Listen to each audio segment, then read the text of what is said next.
সিক্রেটাইজের গত পর্বে আপনারা দেখেছিলেন রাজধানীর মোহাম্মদপুরের অপরাধ জগতের ভয়াবহ চিত্রের একাংশ, যেখানে রাজা ছিলেন কবজি কাটা আনোয়ার। আনোয়ার ইতোমধ্যে গ্রেফতার হয়ে জেলখানায় আছে। আমরা আপনাদের কথা দিয়েছিলাম আনোয়ারের পেছনের শক্তিগুলোর সাথে পরিচয় করিয়ে দেব।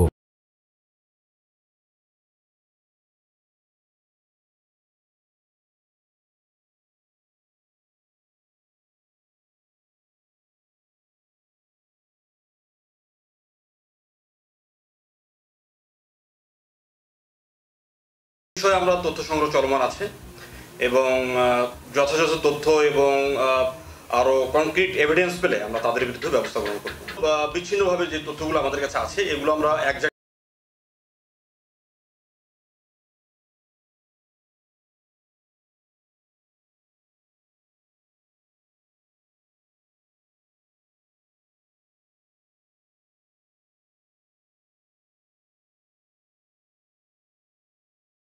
প্রমাণাদি আমরা সংগ্রহ করার চেষ্টা করি এবং সেই অনুযায়ী যে ব্যবস্থাটা গ্রহণ করা প্রয়োজন আইন অনুযায়ী সেটা আমরা গ্রহণ করার চেষ্টা করি।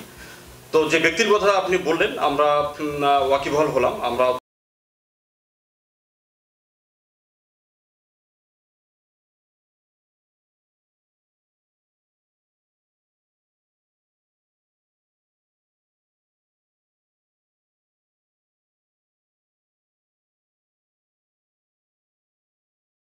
এটা আমরা কখনোই স্যাটিসফাইড না যতক্ষণ না পর্যন্ত এখানকার ক্রাইম জিরোতে চলে আসে।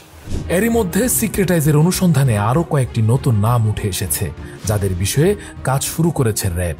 আইন শৃঙ্খলা বাহিনীর কর্মকর্তারা আশাবাদী এই চক্রের মূল হোতাদের খুব শীঘ্রই আইনের আওতায় আনা সম্ভব হবে। কাদের কারণে এই অপরাধের ঘোড়া লাগামহীন ছুটছে এটাও স্পষ্ট হবে আমাদের আজকের প্রতিবেদনে। সুতরাং আজ আপনাদের দেখাবো এই আনোয়ার তৈরির কারিগর কারা। আনোয়াররা থমকে গেলে কারা আবার শক্তি যোগান। আনোয়ারদের যেখানে শেষ সেখান থেকেই শুরু সেই সব মাফিয়াদের। এমন একটি নাম কালা মনির।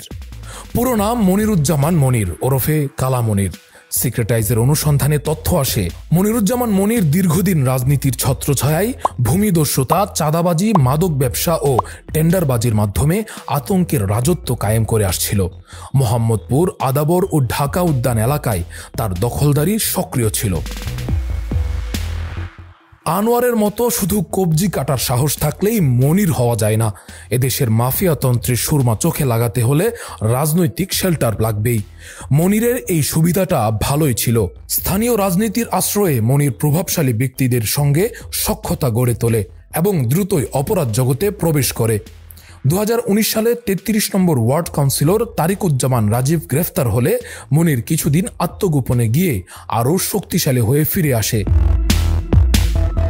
আদাবর থানা আওয়ামী লীগের সহসভাপতির পদ বাগিয়ে নিয়ে তার অপরাধ কার্যক্রম আরও বাড়িয়ে দেয়।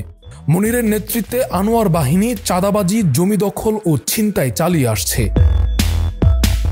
দেশের নারীরা অগ্রগামী হচ্ছেন, কেউ কেউ সফল উদ্যোক্তা হচ্ছেন। তাহলে এখানে নারীরা কেন পিছিয়ে থাকবেন?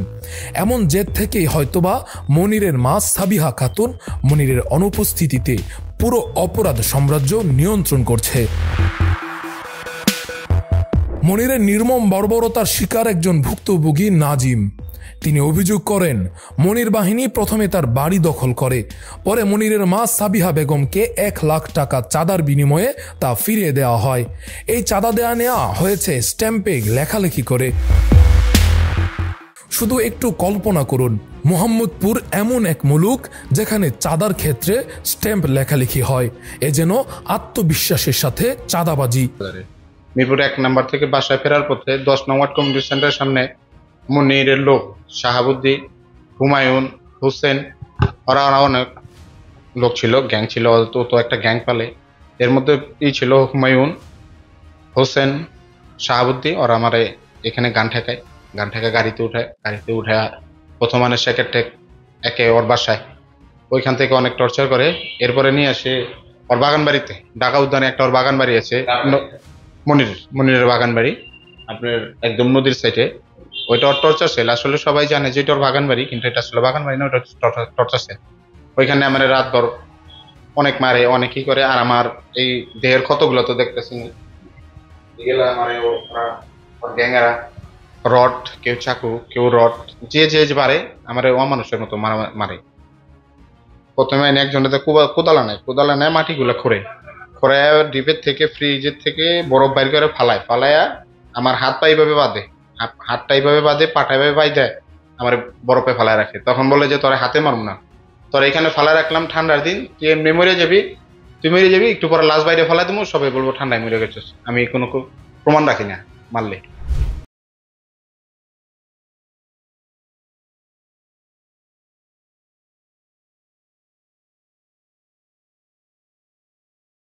বাইরে শব্দ না যায় সেজন্য উচ্চস্বরে গান বাজানো হতো। মনির বর্তমানে সুদূর আমেরিকায় বসবাস করছেন বলে জানা গেছে। তবে তার অনুগত বাহিনী ও তার মা এখনও তার অপরাধ সাম্রাজ্যের কার্যক্রম চালিয়ে যাচ্ছেন।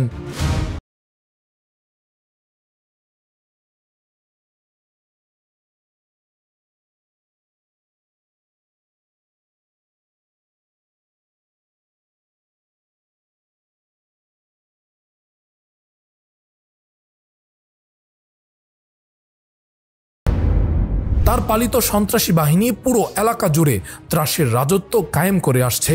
এই শামীম ব্যাপারী 2003 সালের বরকত হত্যা মামলার প্রধান আসামি।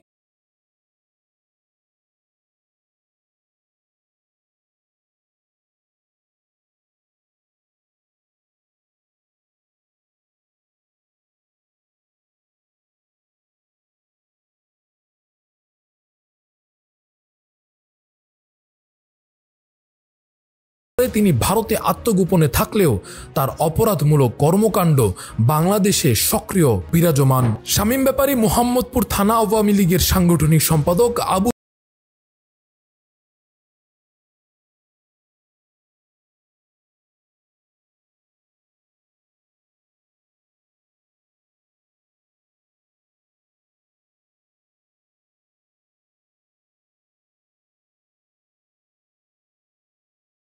গঠনকে অর্থ দিয়ে সহায়তা এবং সন্ত্রাসী বাহিনী দিয়ে ছাত্র জনতার উপর হামলা চালানোর অভিযোগ রয়েছে শামীমের বিরুদ্ধে। এই ঘটনায় একটি মামলা হয়, যার প্রধান আসামি করা হয় শেখ হাসিনাকে। অন্য আসামিদের মধ্যে আছেন ওবায়দুল কাদের, আনিসুল হক, আসাদুজ্জামান খান কামাল, ফজলে নূর তাপস এবং শামীম ব্যাপারী ও কালামনির। ভারতে দীর্ঘদিন পলাতক জীবন শেষ করে দেশে এসে আরও দুর্দণ্ড প্রতাপের সাথে শামীম তার অপরাধ কার্যক্রমের বিস্তার ঘটাচ্ছেন। সিক্রেটাইজ শামীমের সাথে এক ভারতীয় নাগরিকের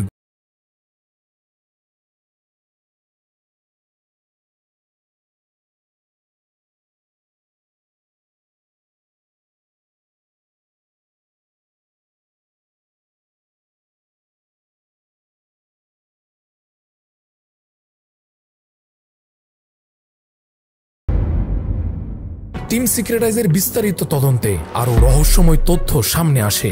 আর তা হলো, সেই ভারতীয় নাগরিক কোনো সাধারণ নাগরিক নন। তিনি এতটাই পাওয়ারফুল ছিলেন যে যিনি বেশ কয়েকবার ফ্যাসিস্ট হাসিনার সাক্ষাৎ পেয়েছেন।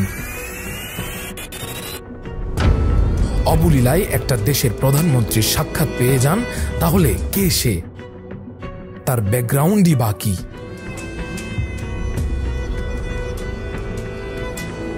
भारत हमारा पहचान है और भारत भूमि हमारे भूमि है। अखंड भारत हमारे भूमि है। नमस्कार, भारत माता की जय। অতঃপর যা বেরিয়ে আসে তা কখনো কেউ কল্পনাও করেনি। ভারতীয় সেই নাগরিকের নাম সিদ্ধার্থ চ্যাটার্জি, যিনি কলকাতায় বসবাস করেন। সংশ্লিষ্ট ব্যক্তিদের দাবি যে সিদ্ধার্থ চ্যাটার্জি আসলে ভারতের গোয়েন্দা সংস্থা র এর একজন এজেন্ট। তার সামাজিক যোগাযোগ মাধ্যম অনুসরণ করেও দেখা যায় তিনি বিভিন্ন সময়ে বহুবার বাংলাদেশে এসেছেন ও অবস্থান করেছেন। মোহাম্মদপুর, কবজিকাটা আনোয়ার, কিশোর গ্যাং, কালামনির, তারপর শামীম ব্যাপারী এবং ক্ষমতাসীন এমপি মন্ত্রী থেকে শুরু করে সীমানার ওপারের সিদ্ধার্থ চ্যাটার্জি, এ যেন জাল সুতার এক জটলা বিভ্রম, যা দূর থেকে দেখলে বিচ্ছিন্ন মনে হয়। আসলেই কি এসব বিচ্ছিন্ন? বরং একটা গিট খুললে স্পষ্ট হয়ে যায় এ এক বিছানো জাল। কিন্তু বছরের পর বছর সেই গিট খোলার ইচ্ছে কি আমাদের দেশে সরকার কিংবা প্রশাসন করেছে? ছিল কি সেই সদিচ্ছা? আমাদের দেশ অশান্ত থাকলে কাদের সুবিধা? সকল অপরাধী বা কেন পালিয়ে প্রতিবেশী দেশে চলে যায়? কেন তারা আশ্রয় দেয়? কেনই বা তাদের সাথে এত সখ্যতা? পরিবর্তিত নতুন সরকার কিংবা তাদের প্রশাসন কি এই প্রশ্নগুলোর উত্তর খুঁজে দেখবে? ৫-৭টা বিচ্ছিন্ন ঘটনা একযোগে ঘটলে রাজধানীর কি বাজে পরিস্থিতি হয় তা সম্প্রতি আমাদের কাছে নদীর পানির মতো স্বচ্ছ। তার সাথে যদি যোগ হয় গুজব সেল, তাহলে তো কথাই নেই। সুতরাং বিচ্ছিন্ন ঘটনাকে সবসময় বিচ্ছিন্নভাবে রেখে না দেয়াই ভালো। এই ভালোটা যদি সরকার করতে পারে তাহলে মানুষের জন্য ভালো, দেশের জন্য ভালো। সিক্রেটাইজ দেশ ও মানুষের জন্য ভালো চায়, কল্যাণ চায়। সেই চাওয়া থেকে আগামী কোনো পর্বে হাজির হব। সেই পর্যন্ত ভালো থাকবেন। ধন্যবাদ।